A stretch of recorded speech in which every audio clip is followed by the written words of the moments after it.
MIS की online classes में आप सभी का स्वागत है।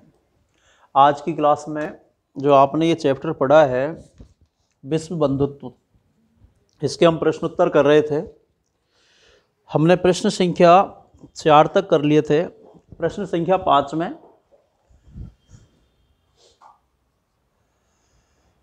अधोलिखित पदानाम लिंगम विभक्तिम वचनम च लिखत, नीचे लिखे हुए शब्दों का लिंग, विभक्ति और वचन लिखिए।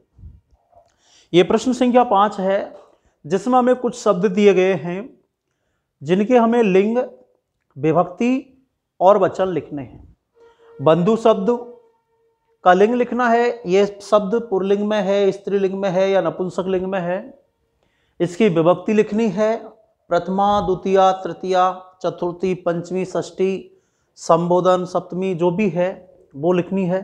वचनम, एक वचनम, द्विवचनम, बहुवचनम लिखना है। तो यहाँ हम इसका जो पहला शब्द है बंधु, बंधु शब्द को देखते हैं कि यह उकारांत पुल्लिंग शब्द है। उकारांत पुल्लिंग शब्द है जिसके रूप गुरु, साधु, भानु, विष्णु, शिशु आदि की तरह चलेंगे। तो यहाँ बंधु जो शब्द है, यहाँ हम इसका लिंग लिखेंगे कि यह पुल्लिंग शब्द है। बंधु शब्द पुल्लिंग शब्द है। विभक्ति की अगर बात करते हैं तो इसमें प्रथमा विभक्ति एक वचनम, एक वचनम का शब्द है। देशान, देशान शब्द अकारांत पुल्लिंग शब्द है। मूल शब्द है इसमें देश। देश शब्द पुल्लिंग शब्द।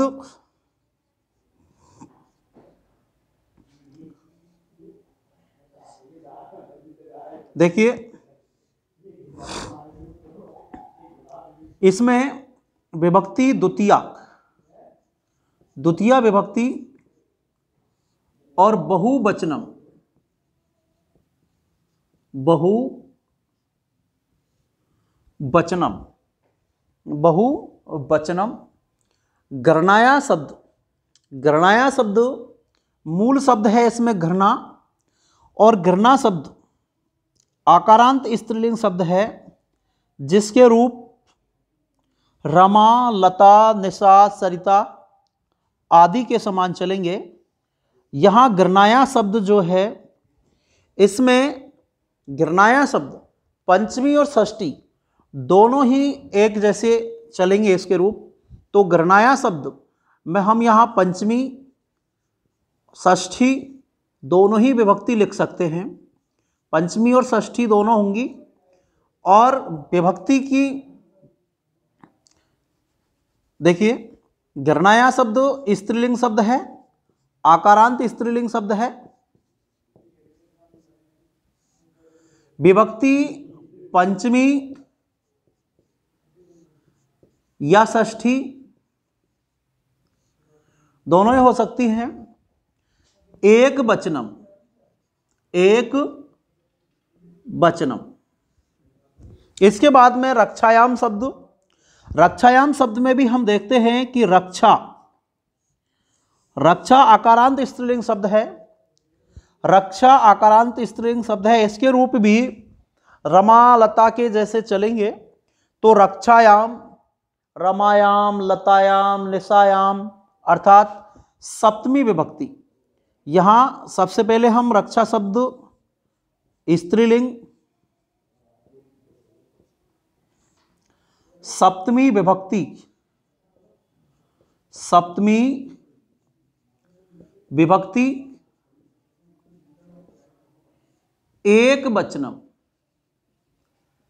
एक वचनम, एक वचनम। ज्ञान विज्ञानयो, ज्ञान विज्ञानयो, यहां पुल्लिंग शब्द है। ये पुल्लिंग शब्द ज्ञान और विज्ञान। विभक्ति की बात करें तो ज्ञान विज्ञानयो, यह षष्ठी और सप्तमी दोनों में द्विवचन का शब्द है। तो यहां द्विवचनम हो जाएगा। द्विवचनम विभक्ति षष्ठी व सप्तमी, षष्ठी व सप्तमी। एक शब्द कुटुंबकम, कुटुंबकम, कुटुंबकम शब्द नपुंसकलिंग, नपुंसकलिंग विभक्ति प्रथमा द्वितीया एक वचनम, एक वचनम। इस तरह से देखिए, बंधु देशान गणनाया रक्षायाम ज्ञान विज्ञानयो कुटुंबकम, ये जो शब्द दिए गए हैं इन शब्दों में हमें इनका लिंग, विभक्ति और वचन लिखना था। बंधु शब्द पुल्लिंग प्रथमा विभक्ति एक वचनम, देशान शब्द पुल्लिंग द्वितीय विभक्ति बहुवचनम, गणनाया स्त्रीलिंग पंचमी अथवा षष्ठी एक वचनम, रक्षायाम स्त्रीलिंग शब्द सप्तमी विभक्ति एक वचनम, ज्ञान विज्ञानयो पुल्लिंग शब्द षष्ठी और सप्तमी दोनों में द्विवचन का रूप है, कुटुंबकम शब्द नपुंसकलिंग प्रथमा विभक्ति द्वितीय विभक्ति दोनों में एक जैसा चलता है, एक वचनम शब्द है। इसके बाद में प्रश्न संख्या 6, कोष्टकेषु दत्तेषु शब्देषु समुचितां विभक्तिं योजयित्वा रिक्त स्थानानि पूरयेत्। ये जो प्रश्न दिया हुआ है प्रश्न संख्या 6, इसमें कोष्टक में हमें कुछ शब्द दिए गए हैं। कोष्टक में जो शब्द दिए गए हैं उनका उचित विभक्ति का प्रयोग करके और हमें वाक्य निर्माण करना है। जैसा कि पहला वाक्य दिया हुआ है, विद्यालयम उभ्यते वृक्षाः सन्ति। कोष्टक में हमें विद्यालय शब्द दिया है। यहां हम देखते हैं कि विद्यालय शब्द में द्वितीय विभक्ति का प्रयोग किया है और यहां विद्यालयम लिखा हुआ है। विद्यालयम उभ्यते वृक्षाः सन्ति और विद्यालय शब्द दिया हुआ है। विद्यालय शब्द की द्वितीय विभक्ति का प्रयोग हुआ है क्योंकि इस वाक्य में उभ्यत शब्द के कारण, उभ्यत जो शब्द आया है इसके कारण विद्यालय शब्द में द्वितीय विभक्ति का प्रयोग हुआ है। देखिए, संस्कृत में जब हम कारक विभक्ति पढ़ते हैं तो कुछ शब्द हैं जो उपपद विभक्ति के कारण, उनके विशेष प्रयोग के कारण उनमें उपपद विभक्तियों का प्रयोग होता है। यहां हम देखते हैं कि उभ्यते, अभिते, परिते, सर्वते, उभ्यत और अभिते, इन दोनों शब्दों का अर्थ होता है दोनों ओर। परितय, परितय का अर्थ होता है चारों ओर। सर्वतय का अर्थ होता है सभी ओर यानी चारों ओर। तो इन शब्दों के योग में हम द्वितीय विभक्ति का प्रयोग करते हैं, जिसके चारों ओर, जिसके दोनों ओर इत्यादि अर्थ में यहां द्वितीय विभक्ति का प्रयोग होगा। यहां लिखा हुआ है कि विद्यालयम उभ्यते वृक्षाः सन्ति, विद्यालय के दोनों ओर वृक्ष हैं। इसी वाक्य को आधार मान करके हमें जो नीचे वाक्य दिया गया है, रिक्त स्थान उभ्यते गोपालिकाः, और कृष्ण शब्द कोष्टक में दिया हुआ है, तो कृष्ण शब्द को किस विभक्ति में लिखना है यहां, तो उभ्यते गोपालिका, उभ्यते यानी दोनों ओर और गोपालिका यानी गोपियां हैं, और कृष्ण शब्द दिया हुआ है तो यहां कृष्ण शब्द में द्वितीय विभक्ति का प्रयोग होगा उभ्यते शब्द के योग में, और यहां कृष्ण की द्वितीय विभक्ति एक वचन का रूप बनेगा कृष्णम, और हमारा वाक्य हो जाएगा कृष्णम उभ्यते गोपालिकाः, कृष्ण के दोनों ओर गोपियां हैं, कृष्ण के दोनों ओर गोपियां हैं। नेक्स्ट, ग्रामम परितः गोचारण भूमि, ग्रामम परितः गांव के चारों ओर। यहां ग्रामम शब्द में द्वितीय विभक्ति का प्रयोग हुआ है परितः के योग में। ग्रामम परितः, गांव के चारों ओर, गोचारण भूमि ही, गायों को चराने की भूमि है। या हम ये कर सकते हैं इसका अर्थ कि गांव के चारों ओर गायों को चराने के लिए भूमि है। यहां हमें नीचे जो वाक्य दिया हुआ है रिक्त स्थान परितः भक्तः और कोष्टक में शब्द दिया हुआ है मंदिर, तो हमें मंदिर शब्द की द्वितीय विभक्ति का प्रयोग करना है, क्योंकि परितः शब्द के योग में द्वितीय विभक्ति का प्रयोग होगा। मंदिरम परितः भक्तः, और इसका अर्थ हो जाएगा मंदिर के चारों ओर भक्त हैं। मंदिर के चारों ओर भक्त हैं। नेक्स्ट, सूर्याय नमः, सूर्य के लिए नमस्कार है, सूर्यदेव के लिए नमस्कार है। यहां नमः शब्द, नमः के योग में सूर्य शब्द में चतुर्थी विभक्ति का प्रयोग हुआ है, क्योंकि संस्कृत में एक सूत्र आता है नमः स्वस्ति स्वाहा स्वधा अलम बसट योगाच चतुर्थी। देखिए, नमः स्वस्ति स्वाहा स्वधा अलम, स्वधा अलम बसट योगाच, अलम बसट योगाच चतुर्थी। ये जो सूत्र है, इस सूत्र से हम देखते हैं कि नमः स्वस्ति स्वाहा स्वधा अलम बसट, ये जो 6 शब्द दिए हुए हैं, नमः यानी नमस्कार है, स्वस्ति यानी कल्याण हो, स्वाहा हम स्वाहा आहुति देवों के लिए आहुति देते हैं, स्वधा पितृजनों को आहुति देते हैं, अलम, अलम का अर्थ है यहाँ समर्थ अर्थ में। यदि अलम शब्द का अर्थ निषेधात्मक अर्थ में हो, किसी कार्य को मना करने के लिए किया जाए, तो वहां तृतीय विभक्ति होती है, अलम योगे तृतीया सूत्र से। और बसट शब्द का अर्थ है यहाँ इंद्र आदि के लिए आहुति, तो इन सभी शब्दों के योग में चतुर्थी विभक्ति का प्रयोग होगा। इसलिए यहाँ सूर्य शब्द में चतुर्थी विभक्ति का प्रयोग हुआ है, सूर्याय नमः, सूर्य के लिए नमस्कार है। अब इसी के आधार पर हमें रिक्त स्थान दे रखा है और नमः शब्द दे रखा है और गुरु कोष्टक में दिया हुआ है, तो गुरु शब्द में हमें नमः के योग में चतुर्थी विभक्ति का प्रयोग करते हुए गुरु शब्द की चतुर्थी विभक्ति लिखनी है। तो गुरु शब्द की चतुर्थी विभक्ति एक वचन में यहां शब्द हो जाएगा गुरवे, और हमारा वाक्य बन जाएगा गुरवे नमः, गुरुजी के लिए नमस्कार है। वृक्षस्य ऊपरी खगः, वृक्षस्य, वृक्ष शब्द में षष्ठी विभक्ति का प्रयोग किया गया है। वृक्षस्य, वृक्ष के, ऊपरी यानी ऊपर, खगः पक्षी हैं, वृक्ष के ऊपर पक्षी हैं।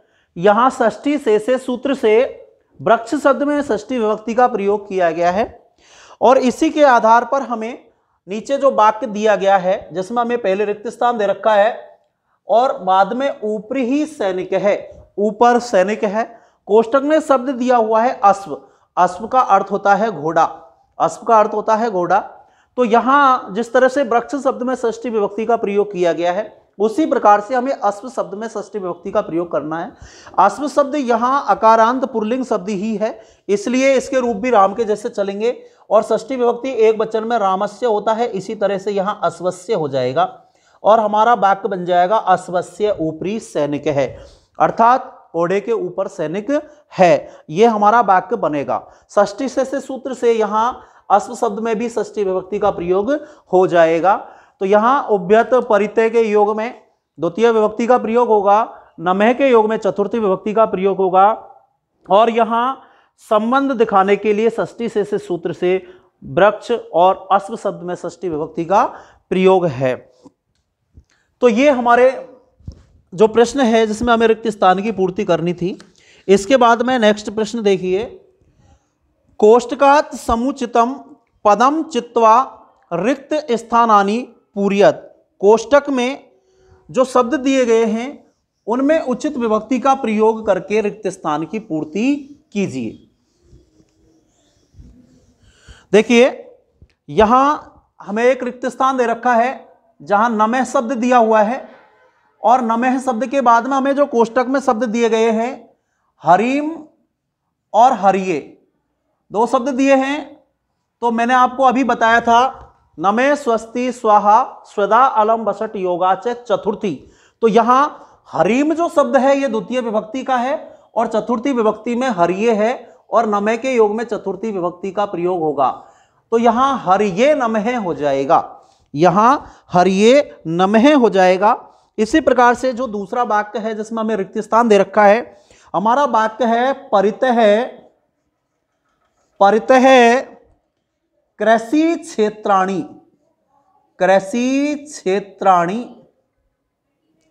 संति, कृषि क्षेत्राणि संति। और हमें यहां कोष्टक में जो शब्द दिए गए हैं ग्रामस्य ग्रामम, दो शब्द दिए गए हैं। देखिए परितः शब्द आया है, परितः शब्द के योग में यहां द्वितीय विभक्ति का प्रयोग होगा, इसलिए ग्रामस्य न होकर के क्या हो जाएगा ग्रामम। हम यहां ग्रामम लिखेंगे और हमारा वाक्य हो जाएगा ग्रामम परितः कृषि क्षेत्राणि संति। गांव के चारों ओर खेत हैं, गांव के चारों ओर खेत है।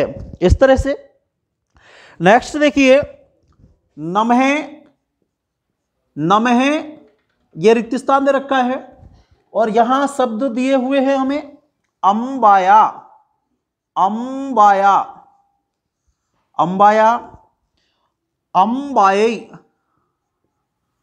अंबाई।